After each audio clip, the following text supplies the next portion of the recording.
YSR Congress party కార్యకర్త గర్వంగా ప్రజల దగ్గరికి వెళ్ళి ఇదిగో మా హయాంలో ఇది మేము చేశామని చెప్పుకోగలుగుతున్నాం. అందుకే ఏ ర్యాలీ పెట్టినా, ఏ కార్యక్రమం పెట్టినా, ఈరోజు మెడికల్ కాలేజీ ప్రైవేటీకరణకు సంబంధించి నిరసనగా కోటి సంతకాల సేకరణ పెట్టినా ప్రజలు కోకొల్లలుగా వస్తున్నారు.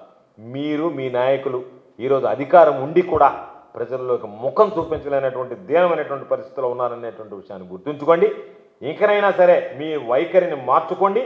ఇటువంటి తప్పుడు ప్రచారాలకు అడ్డుకట్ట వేయండి తప్ప జగన్మోహన్ రెడ్డి గారి ప్రజాదరణతో, కడుపు మంటతో లేనిపోయినటువంటి డిబేట్లు, లేనిపోయినటువంటి ప్రెస్ కాన్ఫరెన్స్లు, లేనిపోయినటువంటి పోస్టులు చూస్తే నేను గతంలో చెప్పినట్టుగానే జగన్మోహన్ రెడ్డి గారి మీద మీరు చేసేటువంటి విమర్శలు ఆకాశం మీద ఉమ్ము వేస్తే తిరిగి మీ ముఖాన పడుతుందనేటువంటి చందంగా తయారైందనేటువంటి విషయాన్ని గుర్తు చేస్తూ, మీలాగా జనాలు మిమ్మల్ని చూస్తే పారిపోతారు, జగన్మోహన్ రెడ్డి గారిని చూస్తే హక్కును చేర్చుకుంటారు. కాబట్టి దానివల్ల వచ్చినటువంటి జనం ఆ అభిమానాన్ని తట్టుకోలేక మీరు మాట్లాడేటువంటి మాటలు మీ విజ్ఞతగా వదిలేస్తున్నాం.